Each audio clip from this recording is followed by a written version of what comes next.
80일간의 세계 일주라고 하는 책이 있습니다. 프랑스 작가 쥘 베르니 1873년에 쓴 책입니다. 그보다 한 해 앞서 1872년 영국 런던에 필리어스 포그라고 하는 사람이 살고 있었습니다. 그는 매우 특이한 삶을 살던 사람이었습니다. 철저하게 계획하며 살았습니다. 그는 매일같이 클럽으로 갔습니다. 항상 앉는 자리에 앉아서 점심을 먹습니다. 그리고 저녁 때까지 신문을 읽습니다. 저녁 식사를 그 자리에서 합니다. 그 이후로 밤 12시까지 다른 사람들과 카드놀이를 합니다. 그리고 나서 집으로 돌아옵니다. 그의 하루 일과는 매일 똑같았습니다. 심지어 면도하는 물의 온도가 1도 차이가 난다고 하인을 해고했습니다. 그는 정확성을 추구하던 사람이었고 기계적인 삶을 살던 사람이었습니다. 그런데 이 사람이 어느 날 클럽 사람들과 내기를 제안했습니다. 80일 만에 세계를 한 바퀴 돌아올 수 있다는 것이었습니다. 거기에는 이유가 있었습니다. 어느 날 신문 기사를 보니 저 넓은 땅 인도에 열차가 개통되었다는 소식이었습니다. 그래서 80일이면 세계 일주를 마치고 돌아올 수 있다고 생각했습니다. 그는 내기에 자기 전 재산의 반인 2만 파운드를 겁니다. 그리고 나머지 2만 파운드로 여행의 경비를 마련합니다. 그리고 새로 들어온 하인과 함께 여행을 떠납니다. 그런데 가면서부터 의외의 일을 만납니다. 어떤 형사가 이 사람을 절도범으로 오해해서 체포합니다. 가두어 놓습니다. 신문 기사와는 달리 인도에 갔더니 열차는 아직 놓아지지 않았습니다. 온갖 어려움을 다 겪은 다음에 런던으로 돌아옵니다. 숫자로 계산해 보니 80일이 지났습니다. 하루가 늦었습니다. 괴로워하고 있었을 때 하인이 말합니다. 시간차가 하루 나지 않습니까? 세계를 한 바퀴 돌고 오면 그 사실을 깨닫고 마감 시간 바로 직전에 목적지로 가서 사람들에게 자기의 모습을 보여줍니다. 사람은 모험을 좋아합니다. 그 이유는 하나님을 닮았기 때문입니다. 우리 하나님은 모험을 매우 좋아하시는 분이십니다. 하나님께서 하신 최대의 모험은 사람을 만드시는 데 있었습니다. 사람을 만든 게 왜 최대의 모험이었습니까? 하나님을 배반할 가능성이 있었기 때문이었습니다. 드디어 사람이 하나님을 배반했습니다. 그 결과 하나님께서 혹독한 대가를 지불하셨습니다. 독생자이신 예수님을 십자가에서 희생하는 큰 대가를 치르셨습니다. 하나님은 이렇게도 모험을 좋아하십니다. 그래서 하나님의 형상으로 지음받은 우리 사람들에게도 모험을 좋아하는 본성을 가지고 있습니다. 역사 속에서 열매를 맺는 사람들을 보면 하나같이 모험을 좋아합니다. 그런데 오늘 우리가 두 번째로 읽은 본문에서도 큰 모험을 하는 사람을 만나게 됩니다. 그의 이름은 아브라함입니다. 그는 무슨 모험을 했습니까? 이민이라고 하는 모험을 했습니다. 이민은 모험입니다. 이민을 하게 되면 우선 세 가지를 잃게 됩니다. 고향과 친척과 아버지의 집. 오늘날에는 인구 이동이 대단히 많습니다마는 지금으로부터 4,000년 전에 고향과 친척과 아버지의 집을 떠난다라고 하는 것은 완전한 모험이었습니다. 그럼에도 불구하고 그는 이민의 길을 떠났습니다. 그의 나이가 75세였음에도 불구하고, 그리고 대를 이을 자식이 한 명도 없었음에도 불구하고 그는 이민의 삶을 성공적으로 살았습니다. 그의 이민의 방법은 무엇이었습니까? 첫 번째로 하나님을 신뢰함이 이민의 방법입니다. 하나님께서 아브라함에게 이민 가라고 하셨습니다. 그런데 아주 희한한 말씀을 하시면서 이민을 떠나라고 하셨습니다. 구체적인 장소를 지목하지 않으셨습니다. 오늘 읽지는 않았지만 화면에서 창세기 12장 1절 말씀을 읽어보겠습니다. 여호와께서 아브라함에게 이르시되 너는 너의 고향과 친척과 아버지의 집을 떠나 내가 내게 보여줄 땅으로 가라. 그 밑에 화면 밑에 영어 번역을 적어 놓았는데 영어 번역 두 번째 줄 끝에 보면 to go to the land I will show you. 내가 내게 보여줄 땅으로 가라고 하시는 말씀의 구체적인 의미는 최종 목적지를 너에게 지금 말하지 않는다. 그러나 일단 떠나라. 떠나서 가게 되면 거기가 어디인지 장차 알게 될 것이다.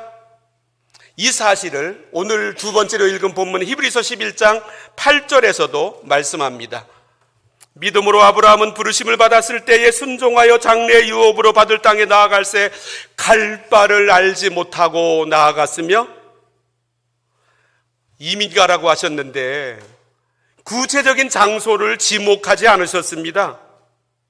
그래서 아브라함이 떠났는데 갈 바를 알지 못하고 이민을 갔습니다. 영어 번역이 더 피부로 다가옵니다.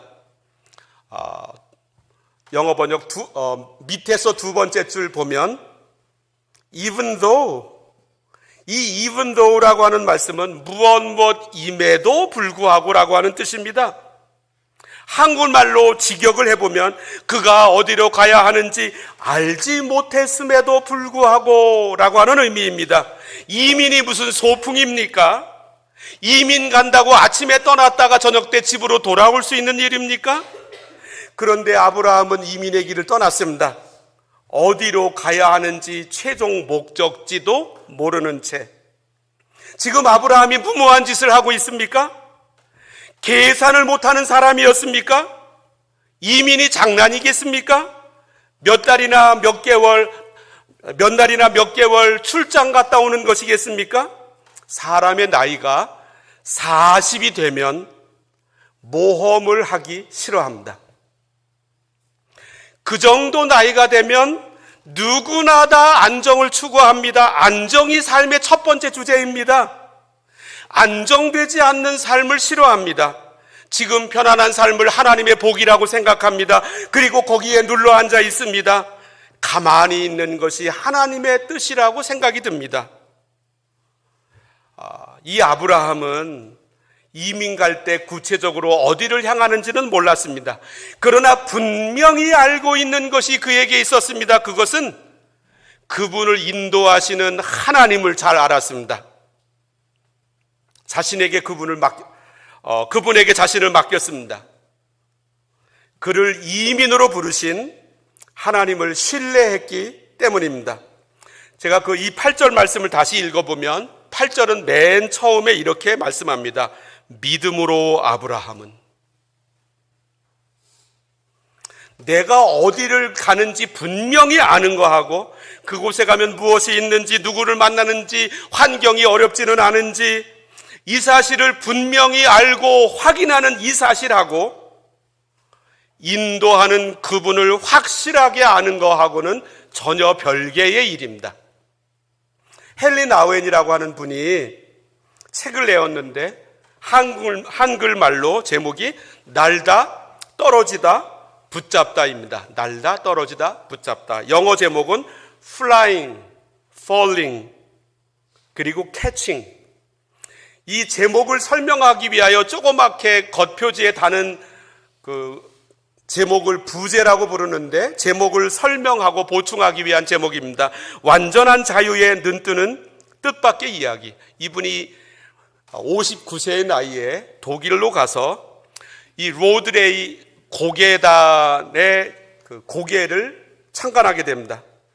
한쪽 끝에서 어떤 한 사람이 이렇게 그네를 잡고 붕 떠서 가운데 가장 높은 지점에 오르게 됩니다. 그때 손을 놓습니다. 반대 방향에서 그네를 타고 오는 사람이 날아옵니다. 그런데 이 사람은 거꾸로 날아옵니다. 그네에다가 자기의 종아리를 이렇게 굽혀서 다른 채로 쭉 오게 됩니다. 그리고 머리와 자기의 팔을 아래로 내립니다. 그 다음에 공중에 떠 있는 상대편 사람의 손목을 붙잡습니다. 그렇게 하고 난 다음에 다시 이 반대편으로 가서 그를 안착시킵니다. 이 고개단의 대표인 로드레이가 헨리 나우엔에게 이 고개의 원리를 설명합니다. 날아갈 때에 나는 잡는 사람을 완전히 믿어야 합니다. 거기에 온 사람들은 나를 공중근해의 대스타로 생각할지는 모르지만 진짜 스타는 나를 잡아주는 조라고 하는 이름의 사람입니다.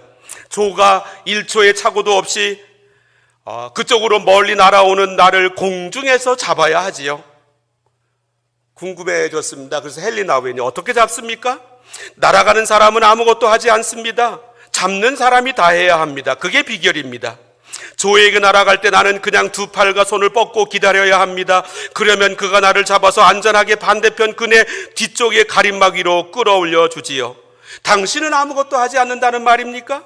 놀라서 말하자 그는 똑같이 되풀이했습니다. 날아가는 사람이 할 수 있는 최악의 일은 상대의 손을 자기가 잡으려고 하는 것입니다. 내가 조를 잡으려고 해서는 안 되고 조가 나를 잡아야 합니다. 만약 내가 조를 잡으면 조의 팔목이나 내 팔목이 부러질 수 있고 그러면 우리 둘 다 끝장이지요. 날아가는 사람은 날아야 하고 잡는 사람은 잡아야 합니다. 날아가는 사람은 잡는 사람이 알아서 해줄 것을 믿고 양팔을 내밀어야 합니다. 이 헨리 나우엔이 이 로드레이 단장의 말을 듣는 순간 성경의 한 말씀이 머릿속을 스쳐갔습니다. 아버지여 내 영혼을 아버지 손에 부탁하나이다. 십자가 상에서 외쳤던 예수님의 음성이었습니다. 그러면서 헨리 나우엔은 그 책에서 죽는다는 것은 저편에서 우리를 잡아주실 그분을 믿는 것이다. 죽어가는 이를 돌본다는 것은 이렇게 말해주는 것이다. 두려워하지 마세요. 당신이 하나님의 사랑을 받는 자녀임을 잊지 마세요. 당신이 멀리 날아가면 그분이 기다리고 계십니다. 그분을 잡으려 하지 마세요. 그분이 당신을 잡아주십니다. 그냥 두 팔과 손을 뻗고 믿으세요. 믿으시면 됩니다. 이 헨리 나우엔은 59세의 나이에 모험을 해보기로 했습니다. 물론 안전한 그 줄을 허리에 매기는 했지만 한쪽에서 드디어 그네를 잡고 중간 지점으로 가장 높이 오른 지점에서 그네를 놓은 다음에 손을 쫙 뻗었습니다. 반대편에서 온 사람이 헨리 나우엔의 손목을 붙잡고 그 반대편으로 이끌었습니다. 신앙이란 그분이 나를 붙잡으심을 믿고 내가 이 세상에서 붙잡고 있는 모든 것에서 손을 떼는 것입니다. 그분에게 나를 맡기는 것입니다. 공중 그네 타기 하는 사람처럼 나의 손을, 나의 몸을, 나의 인생을 하나님께 맡기는 것입니다. 우리는 내일, 나의 일이 아니라 tomorrow, 내일 일을 잘 모릅니다. 내일 무슨 일이 생겨날지 모릅니다. 그러나 괜찮습니다. 내일 이 투모로우를 하나님께서 잘 아시기 때문입니다. 그리고 하나님께서 내일을 만드시는 분이시기 때문입니다. 아브라함이 믿었던 하나님은 죽은 자를 살리시며 없는 것을 있는 것 같이 부르시는 분이라고 고백했습니다. 아브라함은 그래서 이민을 떠났습니다. 히브리서 11장 10절 말씀을 읽어보겠습니다. 이는 그가 하나님이 계획하시고 지으실 터가 있는 성을 바랐습니다. 여기에 이는이라고 하는 말씀은 이유인데 아래에 있는 영어 번역본은 전치사 for로 시작합니다. 이 전치사 for는 이유를 말합니다. 문장 맨 앞에 와서 붙었을 때 바랐습니다. 동사가 영어에는 맨 앞에 나옵니다. 영어로 look forward to. 왜 우리 영어 수거 배울 때 이 look forward to 하면 기대하다, 바라다. 그리고 영어 번역에는 이 architect, 건축가란 뜻이고 builder란 건축가가 설계한 것을 짓는 사람을 가리킵니다. 설계자이고 건물을 짓는 사람이 하나님이시라고 하는 이 놀라운 사실을 알고 그분이 짓는 그 기초와 실을 이 아브라함이 분명히 기대하고 있었다라고 하는 뜻입니다. 그래서 그는 이민의 길을 담대히 떠날 수가 있었습니다. 어디로 가야 되는지는 분명히 알지 못했다 할지라도 하나님께서 나를 위하여 좋은 것을 예비하시고 건축에 나가신다는 믿음을 가지게 되면, 믿음이 생겨나면 담대함이 솟아오릅니다. 두려움이 사라집니다. 그리고 저지르게 됩니다. 저는 이 말을 좋아합니다. 저지른다. 이게 믿음입니다. 이 믿음이 우리의 재산입니다. 이 믿음이 우리의 능력입니다. 이 믿음이 우리 삶의 무기입니다. 이 믿음은 우리들이 가지고 있는 전문 지식보다 큽니다. 우리 돈으로 사는 거 내려놔야 합니다. 돈으로 살고 있습니다. 우리 믿음으로 살아야 합니다. 믿음이 가장 큰 재산입니다. 두 번째로, 거기에 가면 하나님의 인도하심이 보입니다. 이민을 오려고 하는 사람은 목적지인 캐나다 어느 지역의 상황을 최대한으로 파악하려고 합니다. 그래서 옛날에는 인터넷도 없었을 때는 답사를 오는 게 대단히 유행했습니다. 그리고 계산을 해본 다음에 가능할 것 같으면 내 발걸음을 내어 딛는 모습을 보입니다. 그런데 하나님은 우리를 인도하실 때 자세하게 설명하지 않으십니다. 그저 따르라고 초청하십니다. 멀리의 일들을 보여주지 않으십니다. 우리가 하나님의 부르심을 따라 한 발자국을 내어 디디면 그 다음 가야 할 길을 보여주십니다. 여기에서 한 걸음을 옮기기 전에는 그 다음 발걸음을 보여주지 않으십니다. 하나님은 오늘 여기에서 모든 것을 가르쳐주지 않으십니다. 아브라함은 일단 이민을 떠났습니다. 새로운 땅으로 돌아갔습니다. 어디가 어디인지 잘 몰랐음에도 불구하고 오늘 읽지는 않았지만 화면에서 창세기 12장 7절 말씀을 읽어보겠습니다. 여호와께서 아브라함에게 나타나 이르시되 내가 이 땅을 네 자손에게 주리라. 어느 땅으로 들어갔더니 하나님이 비로소 나타나셔서 말씀하시기를 내가 이 땅을 너와 네 자손에게 주겠다. 여기가 하나님께서 나를 부르신 땅이라고 하는 사실을 거기에 가서 확인하게 되었습니다. 이 말씀을 들은 아브라함이 어떤 모습을 보였습니까? 이 7절 말씀 끝을 보면 자기에게 나타나신 여호와께 그가 그곳에서 제단을 쌓고 그는 하나님의 음성을 들은 다음에 예배드렸습니다. 예배를 드렸더니 하나님께서 그 옆으로 이동하라고 말씀하신 음성을 듣게 되었습니다. 8절 말씀.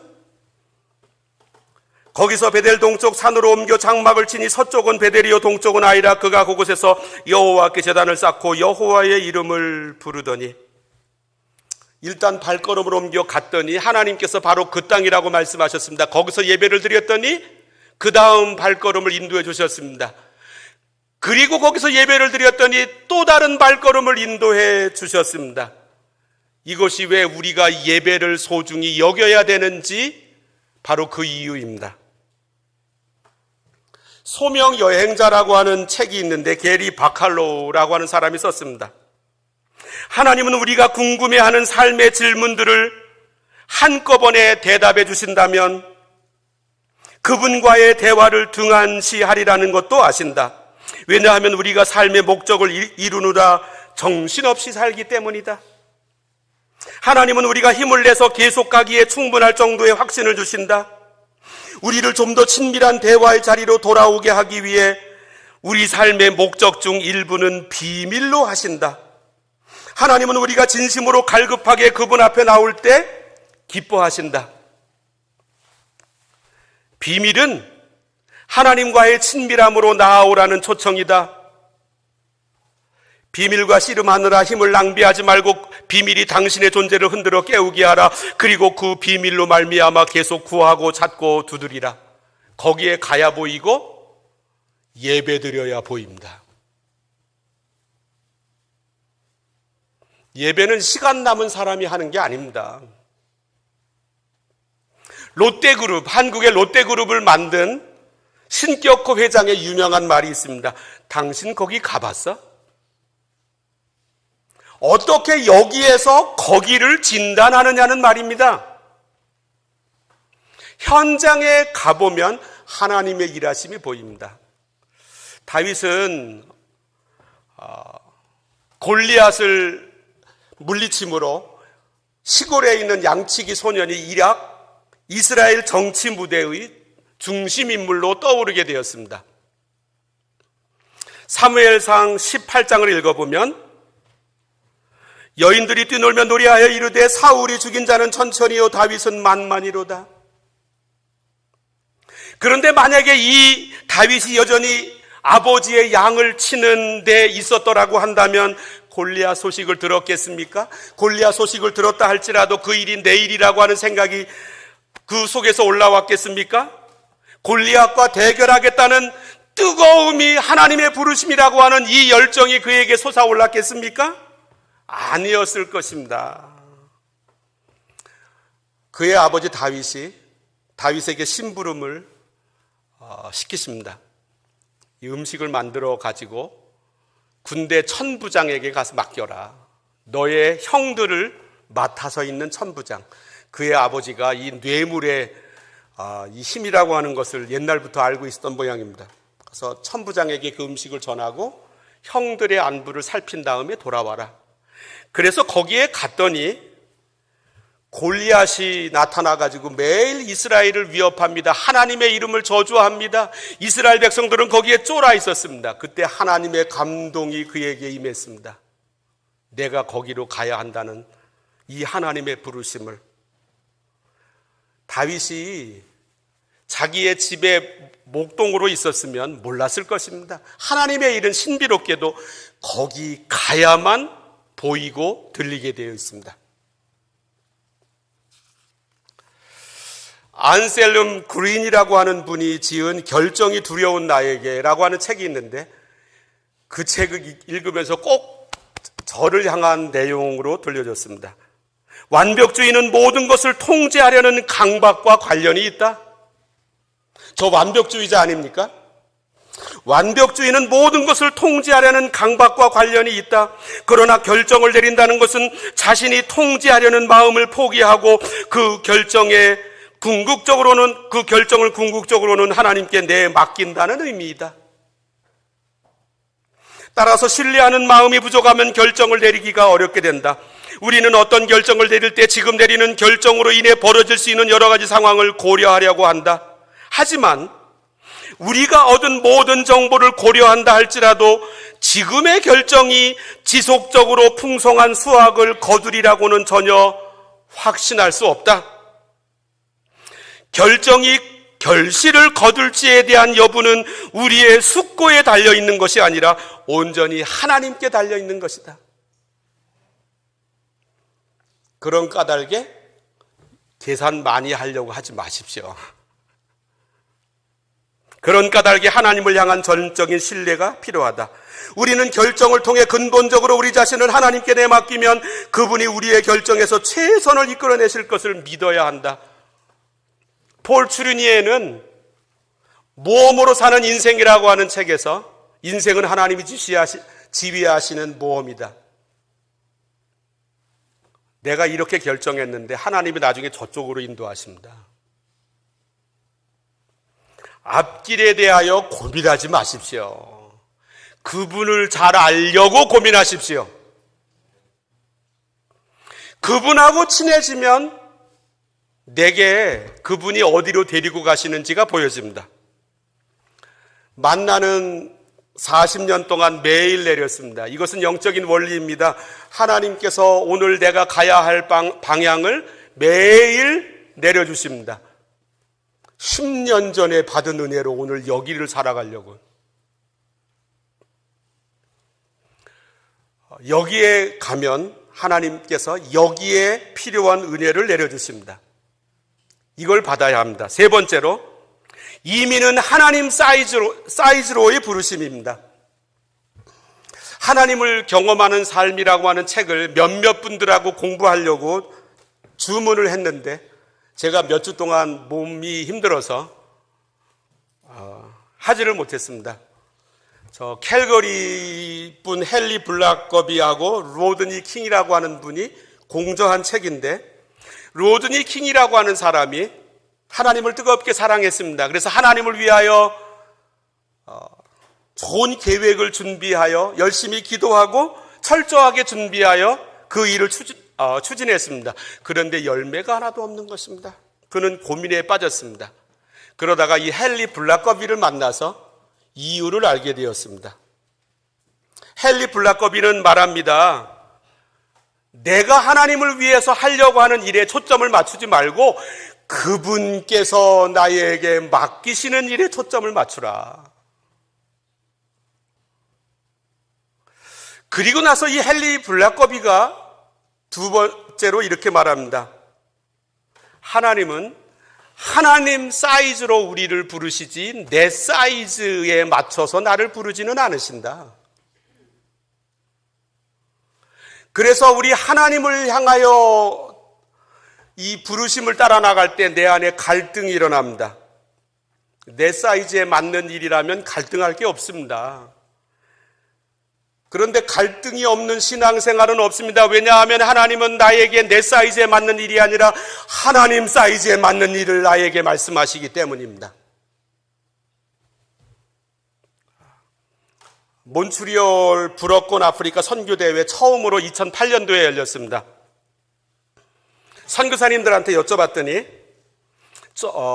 어떻게 이 대회를 하는지도 몰랐는데 나중에 알고 봤더니 강사님들을 몇 분 초청해서 강사님들이 좋은 설교 말씀 강의하시고 또 선교사님들이 오셔서 본인의 일들을 간증하는 것으로 이 대회를 해야 된다는 것입니다. 이렇게 배운 다음에 그럼 누구를 모셔야 되겠습니까? 했더니 일본으로 추천된 분이 전주 안디옥 교회를 개척하고 은퇴하신 이동희 목사님이라고 하는 분이었습니다.